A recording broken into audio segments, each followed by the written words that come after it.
that. Donald Menzel, I think, was one of the names that you mentioned, was it, Kathleen? And he, I think it was Stanton Friedman, correct me if I'm wrong, said that he was a member of MJ12.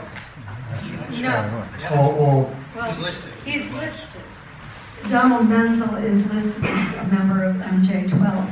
He was an astrophysicist, had a doctorate in astrophysics, worked at Harvard University, ran the observatory there, but was very, very closely government connected. And Stanton Friedman also found evidence that he had worked for the National Security Agency. So my point for bringing that, my reason for bringing that up is that if we say that, like Donald Menzel, he was afraid of a famous astronomer, well, he was, an astronomer, wasn't he, basically? Well, what if basically Carl Sagan was another Donald Menzel? What if Brian Cox is another Donald Menzel? They have a public face, but there's some seat, they go to a meeting in a pub somewhere, twice a year to speak to somebody and say, these are the topics that you need to be perception managing this year, when you go and do your public talks and your BBC programmes. What's to say that Brian Cox doesn't have meetings like that? How would we know? Would he ever admit it? That's basically all we're going to say. I'd like to add a little bit to that statement. During my research at the American Philosophical Society, I found a letter. There was a little correspondence between Carl Sagan and Donald Menzel.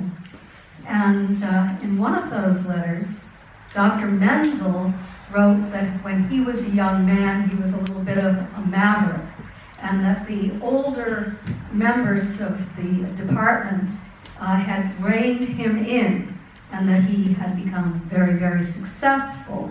And he said to Carl Sagan, you have a very brilliant career ahead of you, and it is so unfortunate that you are speaking a little positively about UFOs. I would advise you to write fiction if you want to write about UFOs, just as I do.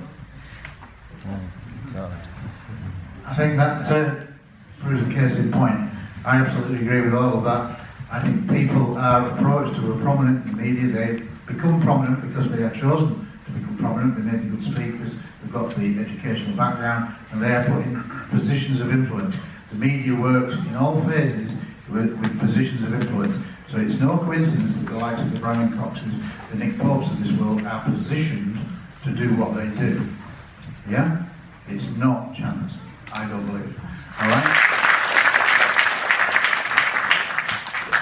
Yeah, I think it seems to be not a question of choice. It's something that kind of happens to you, and you kind of feel that if you don't do it, if you don't go down a certain route, then you wouldn't be being honest with yourself. You wouldn't be being true to yourself. And I've certainly felt a number of times that the things that I've done, I thought, well, if I hadn't done this, who would have done it? And I felt in myself that it's important to follow your heart and follow where you feel you're being guided. So in other words, I felt guided to go down this route, and I haven't really thought about too much beyond that. And I look back sometimes and think, well, there are those people that I used to know, and I don't really know them now, or they don't know me now, and you kind of have some regrets about that. But at the end of the day, you've been true to yourself, you've been true to what you've learned, true to what you know, and you feel duty-bound to pass on that knowledge to other people when they are going to be receptive to it. Yeah, and I guess I didn't actually answer your question. I made a statement and that's the answer. I'm not religious in any way. Don't believe in God. I respect people that are religious, but I don't meditate. I'm not spiritual in that way, but I'm very open-minded. But over the course of the 15 years that I've been an active public researcher, then something tells me that I'm compelled to do what I do. Make of that what you will. Okay?